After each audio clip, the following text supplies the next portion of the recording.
اعوذ باللہ من الشیطان الرجیم بسم اللہ الرحمن الرحیم وخلف من بعدهم خلف ورثوا الكتاب يأخذون عرض هذا الأدنى ويقولون سيغفر لنا وإن يأتهم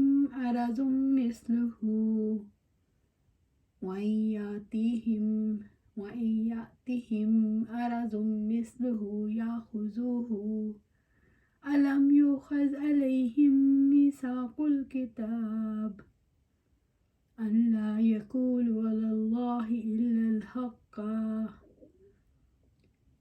إلا الحق ودرسوا ما فيه والدار الآخرة خير للذين يتقون افلا تعقلون۔ ان کے بعد ناخلف لوگ جانشین ہوئے جو کتاب کے وارث بنے، وہ اس حقیر دنیا کا مال و متاع سمیٹتے ہیں اور کہتے ہیں عنقریب ہمیں تو بخش ہی دیا جائے گا، اور اگر ایسا ہی مال و متاع ان کے سامنے پھر آئے تو اس کو بھی لے لیں گے۔ کیا ان پر کتاب کا پختہ عہد نہیں دیا گیا تھا کہ وہ اللہ تعالیٰ پر حق کے سوا کوئی اور بات نہ کہیں گے، اور انہوں نے پڑھ رکھا ہے جو بھی اس میں ہے، اور آخرت کا گھر ہی ان کے لیے بہترین ہے جو اللہ تعالیٰ سے ڈر کر رہتے ہیں۔ کیا پھر بھی تم سمجھتے نہیں ہو؟ سورۃ الاعراف آیا 169۔ فخلف من بعدهم خلف ورثوا الکتاب، ان کے بعد نہ خلف لوگ جانشین ہوئے جو کتاب کے وارث بنے۔ اس سے مراد نصارہ ہیں، وارثوا الکتاب جو تورات کے وارث بنے۔ جو نہ خلف پہلے لوگوں کے جانشین بنے ان کا شر بہت بڑھ گیا۔ انہوں نے اپنے بزرگوں سے کتاب پڑھی تھی لیکن ان کا عمل اس پر نہیں تھا۔ اس میں عیسائی اور غیر عیسائی سب شامل ہیں۔ یاخذون عرض هذا الادنی، وہ اس حقیر دنیا کا مال و متاع سمیٹتے ہیں۔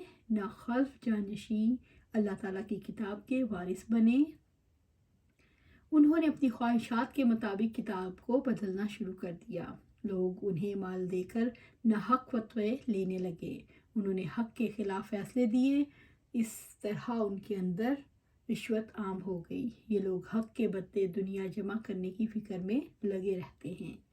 وَيَقُولُونَ سَيُغْفَرُ لَنَا، اور کہتے ہیں عنقریب ہمیں تو بخش ہی دیا جائے گا۔ انہیں دنیا کے مال و متاع میں سے جو چیز پیش کی جاتی تھی وہ اسے لے لیتے تھے۔ ہم اللہ تعالیٰ سے بخشش مانگتے ہیں اور ہم اس سے توبہ کرتے ہیں۔ نبی صلی اللہ علیہ وآلہ وسلم نے فرمایا، عاجز وہ ہے جو اپنے نفس کو خواہشات کے پیچھے لگا لے اور اللہ تعالیٰ پر امید باندھے۔ کا یہ قول حقیقت سے خالی ہے، کیونکہ در حقیقت یہ استغفار ہے نہ مغفرت کی طلب۔ اگر انہوں نے حقیقت میں اللہ تعالیٰ سے مغفرت طلب کی ہوتی تو اپنے کیے پر ان کو ندامت ہوتی اور اس کا اعادہ نہ کرنے کا عزم کرتے۔ وَإِن يَأْتِهِمْ عَرْضٌ مِثْلُهُ يَأْخُذُوهُ، اور اگر ایسا ہی مال و متاع ان کے سامنے پھر آئے تو اس کو بھی لے لیں گے۔ ان پر جب کبھی کوئی اور موقع آتا تو جھوٹ بولتے اور دل کو تسلی دیتے کہ توبہ کر لیں گے، اللہ تعالیٰ گناہ معاف کرنے والا ہے۔ یہی زندگی بھر ان کا طریقہ رہا، توبہ پر توبہ اور گناہ پر گناہ، وہ بدترین جانشین بنے۔ رب العزت نے فرمایا، فَخَلَفَ مِن بَعْدِهِمْ خَلْفٌ أَضَاعُوا الصَّلَاةَ وَاتَّبَعُوا الشَّهَوَاتِ فَسَوْفَ يَلْقَوْنَ غَيًّا، پھر ان کے بعد ایسے جانشین ان کی جگہ آئے جنہوں نے نماز کو ضائع کیا اور خواہشات نفس کے پیچھے لگ گئے تو جلد ہی وہ گمراہی کو ملیں گے۔ سورۃ مریم آیا 59۔ یہ لوگ جھوٹی امیدیں باندھ کر دھوکے میں مبتلا ہیں۔ جب ان سے پوچھا جائے یہ سب کیوں کرتے ہو تو کہتے ہیں اللہ تعالیٰ غفور رحیم ہے۔ آج امت مسلمہ کا حال ان سے بھی برا ہے۔ مالی بدعنوانیوں، رشوت خوری، ذخیرہ اندوزی، سود خوری عام ہے۔ ان کے دل آپس میں مل گئے ہیں۔ یا اللہ اس امت کے گناہ معاف کر کے سیدھے راستے پہ چلا دے، آمین۔ اگلی نسلوں کے ناخلف جانشین جو کتاب کے وارث ہوئے، ان کی یہاں کیا صفات ہیں؟ ناخلف جانشین کتاب پڑھتے تھے مگر زندگی اس کے مطابق نہیں ڈھالتے تھے۔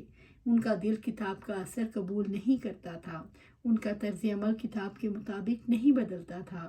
کتاب ان کے نزدیک ایک علم بن گیا جس کو پڑھایا جاتا، وہ دنیاوی مقاصد کی طرف لپک لپک کر بڑھتے، وہ اس خوش فہمی میں مبتلا رہتے کہ معاف کر دیے جائیں گے۔ الم یوخذ علیہ میثاق الکتاب اللہ یاکلون اللہ یقولوا علی اللہ الا الحق ودرسوا ما فیہ، اس پر کتاب کا پختہ عہد نہیں لیا گیا تھا کہ وہ اللہ تعالیٰ پر حق کے سوا کوئی اور بات نہ کہیں گے، اور انہوں نے پڑھ رکھا ہے جو بھی اس میں ہے۔ کیا گناہ کرتے ہوئے ڈھٹائی کا مظاہرہ کرنے والوں کو جو کہتے ہیں گناہ معاف ہو جائیں گے اور ہم توبہ کر لیں گے، یہ یاد نہیں کہ اللہ تعالیٰ نے ان سے کتاب کا پختہ عہد کیا تھا؟ وہ اللہ تعالیٰ پر حق کے سوا کوئی بات نہیں کریں گے۔ انہیں کیا ہو گیا ہے؟ اپنی خواہش نفس کے پیچھے وہ اللہ تعالیٰ پر جھوٹ باندھتے ہیں۔ وَدَرَسُوا مَا فِيهِ، اور انہوں نے پڑھ رکھا ہے جو بھی اس میں ہے، انہوں نے جان بوجھ کر کیا ہے کیونکہ وہ علم رکھتے تھے، انہیں بصیرت حاصل تھی۔ ان کا رویہ سخت ملامت کا باعث ہے اور یہ بدترین سزا تک پہنچ جانے والا ہے۔ انہوں نے آخرت پر دنیا کو ترجیح دی۔ کتاب میں کیا عہد لیا گیا؟ کتاب میں یہ عہد لیا گیا تھا کہ اللہ تعالیٰ کی جانب سے سچ کے سوا کوئی اور بات نہ کریں گے، کتاب میں بے جا حجتیں نہیں کریں گے۔ ابتدائی دور کے مقابلے میں بعد کی نسلوں سے دینداری کی روح کیسے نکل جاتی ہے؟ ابتدائی دور میں لوگ اللہ تعالیٰ سے ڈرنے والے ہوتے ہیں، نیک عمل کرتے ہیں، بعد کی نسلوں کے لوگ دنیا دار ہو جاتے ہیں۔ ابتدائی دور میں لوگ کتاب پڑھتے ہیں، اسے اللہ تعالیٰ کا کلام سمجھتے ہیں، اس پر عمل کرتے ہیں، ذمہ داریاں پوری کرتے ہیں۔ بعد کی نسلوں کے لوگ کتاب کو اپنا ورثہ سمجھتے ہیں، جس پر عمل کرنا اپنی ذمہ داری خیال نہیں کرتے۔ ابتدائی دور میں لوگ آخرت کو جواب دہی کا گہرا احساس رکھتے ہیں، بعد میں آنے والے آخرت کو بھول جاتے ہیں اور دنیا پرستی میں مبتلا ہو جاتے ہیں۔ ابتدائی دور میں لوگ اللہ تعالیٰ کو اپنا رب بناتے ہیں اور اسی سے حلال و حرام اور صحیح اور غلط کے اصول اخذ کرتے ہیں۔ بعد کے دور میں لوگ خواہشات کو رب بنا لیتے ہیں۔ ابتدائی دور میں لوگ اپنے اعمال کو بخشش کے لیے ضروری سمجھتے ہیں، بعد میں آنے والے اپنے آپ کو افضل امت سمجھتے ہیں۔ پڑھنا کس کے لیے مفید ثابت ہوتا ہے؟ جس کے دل میں علم اتر جائے۔ جو لوگ پڑھیں اسے اپنی عقیدہ بنا لیں، اللہ تعالیٰ سے ڈریں اور آخرت کی جواب دہی کا خوف رکھیں، انہی کے لیے پڑھنا مفید ہو سکتا ہے۔ وَالدَّارُ الْآخِرَةُ خَيْرٌ لِلَّذِينَ يَتَّقُونَ أَفَلَا تَعْقِلُونَ، اور آخرت کا گھر ہی ان کے لیے بہترین ہے جو اللہ تعالیٰ سے ڈر کر رہتے ہیں۔ کیا پھر بھی تم سمجھتے نہیں؟ اور آخرت کا گھر ہی ان کے لیے بہترین ہے جو اللہ تعالیٰ سے ڈرتے ہیں۔ آخرت کا گھر ان لوگوں کے لیے ہے جو حرمتوں کے پردے نہ پھاڑیں، جو گناہوں سے بچیں، ان امور سے بچیں جنہیں اللہ تعالیٰ نے حرام ٹھہرایا ہے، جو رشوت سے پرہیز کریں، جو خواہش کے نہیں رب کی عبادت گزار بنیں۔ افلا تعقلون، کیا پھر بھی تم نہیں سمجھتے؟ کیا تمہیں سمجھ نہیں کہ کس چیز کو ترجیح دینی چاہیے، کس کے لیے بھاگ دوڑ کرنی چاہیے، کس چیز کو سب سے پہلے ترجیح پر رکھنا ہے؟ عقل تو انجام پر نظر رکھتی ہے۔ جو جلد حاصل ہونے والی دنیا کو ترجیح دیتا ہے اور ہمیشہ باقی رہنے والی نعمتوں سے محروم رہ جاتا ہے، اس کے پاس عقل کہاں ہے؟ انسان کو آخرت کے اجر کی امید کیا دیتی ہے؟ آخرت کے اجر کی امید کی وجہ سے انسان دنیاوی مفادات کی کشش سے نکل سکتا ہے۔ آخرت کے اجر کی امید سے دل درست ہو سکتے ہیں۔ آخرت کے اجر کی امید سے زندگی درست ہو سکتی ہے۔ آخرت کے اجر کی امید سے انسان کی نفسیات کی اصلاح ہو سکتی ہے۔ آخرت کے اجر کی امید سے انسان کی عملی زندگی کی اصلاح ہو سکتی ہے۔ آخرت کے اجر کی امید انسان کو طمع اور لالچ سے روک دیتی ہے۔ آخرت کے اجر کی امید دوسروں کے حقوق پر ڈاکہ ڈالنے سے روکتی ہے۔ آخرت کے اجر کی امید سے مرغوبات نفس سے روکتی ہے۔ آخرت کے اجر کی امید خواہشات پر کنٹرول کراتی ہے۔ آخرت کے اجر کی امید سے انسان دنیا کی محرومیاں برداشت کر لیتا ہے۔ آخرت کے اجر کی امید سے انسان دنیا کی اغراض اور آخرت کے مفادات پر ثابت قدم رہ سکتا ہے۔ متقی اور آخرت پر ایمان لانے والے زندگی کیسی گزارتے ہیں؟ جو لوگ اللہ تعالیٰ سے ڈرتے ہیں اور آخرت پر یقین رکھتے ہیں، ایسے لوگ عفو و درگزر سے کام لیتے ہیں، ثابت قدم رہتے ہیں، ان کے دل مطمئن رہتے ہیں، کامیابی کا پورا یقین رکھتے ہیں۔ فکر آخرت کے بغیر کون سی بیماریاں جنم لیتی ہیں؟ فکر آخرت کے بغیر ساری اخلاقی بیماریاں جنم لیتی ہیں۔ معاشرتی بیماریوں میں سے رشوت، فساد، ظلم، لاپرواہی، لالچ اور فساد سبھی کچھ فکر آخرت کے بغیر جنم لینے والی بیماریاں ہیں۔ جو لوگ دنیاوی مفادات کے پیچھے بھاگتے ہیں، اللہ تعالیٰ ان کا کیا علاج بتاتے ہیں؟ اللہ تعالیٰ یہ واضح کرتے ہیں کہ آخرت کی قیام کا اللہ سے ڈرنے والوں کے لیے بہتر ہے، اتنی سی بات نہیں سمجھتے۔ والذین یمسکون بالکتاب واقاموا الصلاۃ انا لا نضیع اجر المصلحین۔ اور جو لوگ کتاب اللہ کو مضبوطی سے تھامتے ہیں، انہوں نے نماز قائم کی، یقیناً ہم اصلاح کرنے والوں کا اجر ضائع نہیں کرتے۔ سورۃ الاعراف آیا 170۔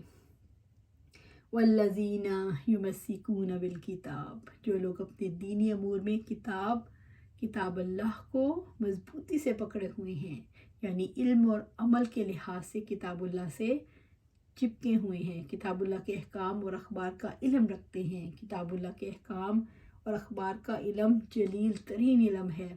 وہ کتاب اللہ کے اوامر کا علم رکھتے ہیں، جن میں ان کی آنکھوں کی ٹھنڈک، دلوں کا سرور اور روح کی فرحت اور ان کے دین و دنیا کی بھلائی ہے۔ وَأَقَامُوا الصَّلَاةَ، انہوں نے نماز قائم کی۔ کتاب اللہ کے احکام میں سب سے زیادہ پابندی کے ساتھ ادا کیا جانے والا فریضہ جو واجب ہے، ظاہری اور باطنی طور پر نماز قائم کرنا۔ وہ نماز کو اس کی حدود میں قائم کرتے ہیں اور اس کے اوقات کو ضائع نہیں کرتے، اور اللہ تعالیٰ نے خاص طور پر اس کا ذکر اس لیے کیا کہ باقی عبادات کے قیام کا سبب ہے۔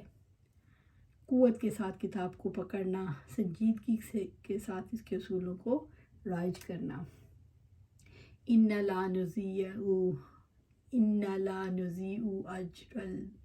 اجر المصلحین، یقیناً ہم اصلاح کرنے والوں کا اجر ضائع نہیں کرتے۔ جو لوگ کتاب کو مضبوطی سے تھامتے ہیں اور نماز قائم کرتے ہیں، ان کا سارے کا سارا عمل بھلائی پر مبنی ہوتا ہے، اس لیے اللہ تعالیٰ نے فرمایا ہم اصلاح کرنے والوں کا اجر ضائع نہیں کرتے۔ جو لوگ اپنی نیت، قول اور عمل کی اصلاح کرتے ہیں، یعنی اپنے دل، زبان اور اعضاء کے اعمال کی اصلاح کرنے کے ساتھ ساتھ دوسروں کی اصلاح کرتے ہیں، اللہ تعالیٰ ان کا اجر کبھی ضائع نہیں کرتے۔ یہ آیت اور اسی نوعیت کی دوسری آیات اس امر پر دلیل ہے۔ اللہ تعالیٰ نے رسولوں کو اصلاح کرنے کے لیے مبعوث فرمایا۔ جو جتنا صالح ہوتا ہے اتنا ہی زیادہ وہ رسولوں کے قریب ہوتا ہے۔ اللہ تعالیٰ نے اقامت صلاۃ کرنے والوں کا اجر ضائع نہیں کرتے، اور اقامت صلاۃ سے ہی اپنی اور معاشرے کے افراد کی اصلاح کا کام ہو سکتا ہے۔ جس معاشرے کے افراد تمسک بالکتاب اور اقامت صلاۃ کا فریضہ ادا نہیں کرتے، اس کا معاشرہ بگڑ جاتا ہے۔ وَإِذْ نَتَقْنَا الْجَبَلَ فَوْقَهُمْ كَأَنَّهُ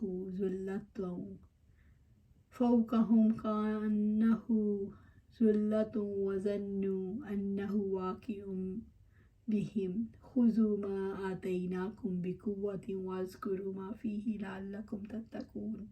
اور جب ہم نے پہاڑ کو ہلا کر ان کے اوپر اٹھا دیا گویا سایبان ہے، اور انہوں نے یقین کر لیا کہ ان پر واقعتاً گرنے والا ہے۔ جو کچھ ہم نے تمہیں دیا ہے اسے قوت سے پکڑو، اور جو بھی اس میں ہے اسے یاد رکھو تاکہ تم بچ جاؤ۔ سورۃ الاعراف آیا 171۔ اور جب رب العزت نے اپنے رسول کو حکم دیا کہ یاد کرو جب ہم نے پہاڑ کو ان کے اوپر اٹھایا، جب انہوں نے اللہ تعالیٰ کی کتاب کو قبول کرنے سے انکار کر دیا تو اس نے پہاڑ کو ان کے سروں پر معلق کر دیا۔ كَأَنَّهُ ذُلَّةٌ وَظَنُّوا أَنَّهُ واقع بِهِمْ، گویا وہ سائبان ہے اور انہوں نے یقین کر لیا کہ وہ ان پر واقعتاً گرنے والا ہے۔ اللہ تعالیٰ نے بنی اسرائیل سے عہد لینے کے لیے پہاڑ کو ان کے سروں پر معلق کر دیا، یوں کہ وہ سمجھے پہاڑ ان پر گرنے کو ہے۔ موسیٰ علیہ السلام جب اللہ تعالیٰ کے احکامات لے کر بنی اسرائیل کے پاس گئے تو سامری نے بچھا بنانے اور قوم کو گائے پرستی پر انہوں نے شدید غصے کا اظہار کیا، تو وہ شرک میں مبتلا ہو گئے۔ پھر جب ان کا غصہ دور ہوا تو اسرائیلیوں کو لے کر مقدس زمین کی طرف روانہ ہوئے۔ موسیٰ علیہ السلام نے ان پر اللہ کے احکامات پیش کیے تو انہوں نے ماننے سے انکار کر دیا۔ اللہ تعالیٰ کے حکم سے جبرائیل علیہ السلام کو پہاڑ کو اٹھا لائے اور ان کے سروں پر لا کر معلق کر دیا۔ موسیٰ علیہ السلام نے ان سے کہا، یہ اللہ کی کتاب ہے، کیا تم اس کے احکامات قبول کرو گے، اس کے حلال و حرام کے مطابق عمل کرو گے؟ انہوں نے جواب دیا، آپ سکھا دیں، آسان ہوئے تو مان لیں گے۔ موسیٰ علیہ السلام نے ان سے کہا، سنے بغیر مان لو؟ بولے نہیں۔ موسیٰ علیہ السلام نے اقرار کروانے کی کوشش کرتے رہے اور وہ انکار کرتے رہے تو اللہ تعالیٰ نے پہاڑ کو حکم دیا، پہاڑ اکھڑ کر آسمان میں اڑا اور ان کے سروں پر آ معلق ہوا۔ موسیٰ علیہ السلام نے فرمایا، تم نے اللہ کا فرمان نہیں سنا کہ وہ کیا فرما رہے ہیں؟ اس کا حکم ہے تو رات کو بلا چوں چرا مان لو، ورنہ یہ پہاڑ تمہاری ہڈی پستی ایک کر دے گا۔ آخر خطرہ دیکھ کر سب سجدے میں گر گئے اور پہاڑ کے گرنے کے ڈر سے بائیں آنکھ تو سجدے گاہ پر تھی اور دائیں آنکھ سے پہاڑ دیکھ رہے تھے کہیں گر نہ جائے۔ آج تک یہودیوں کا یہی سجدہ ہے۔ ان کا خیال ہے کہ اللہ تعالیٰ نے اس سجدے سے اپنا عذاب ہٹا لیا۔ یہود کے لیے اتنی خوفناک صورتحال کیوں پیدا ہوئی؟ یہ صورتحال اس لیے پیدا کی گئی کہ وہ عہد کرتے ہی توڑ ڈالتے تھے۔ اب کی بار ایسی صورت میں عہد لیا گیا کہ دوبارہ عہد شکنی کے بارے میں نہ سوچیں۔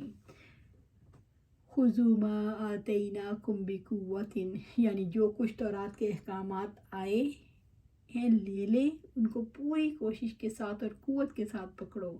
وَاذْكُرُوا مَا فِيهِ، اور جو بھی اس میں ہے اسے یاد رکھو، یعنی اس کتاب میں تدبر کرو، اس کو حفظ کرو، اس کے اوامر و نواہی کی حفاظت کرو، یعنی درس، مباحثے اور علم کے ذریعے سے اس کے مضامین کو یاد رکھو۔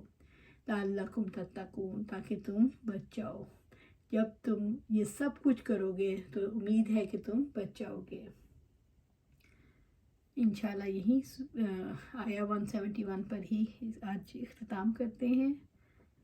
ارادہ تو تھا 173، لیکن 171 پر ہی اختتام کرتے ہیں۔ اللہ سبحانہ تعالیٰ سے دعا ہے ہم بھی جو اللہ سے عہد کیا ہے، اللہ کا عہد، اس کو پورا کریں، اور لا الہ الا اللہ محمد رسول اللہ کا عہد، اس کو پورا کریں، اپنی زندگی قرآن و سنت کے مطابق گزاریں، اور اللہ سبحانہ تعالیٰ سے دعا ہے اس پر استقامت عطا فرمائیں۔ آمین یا رب العالمین۔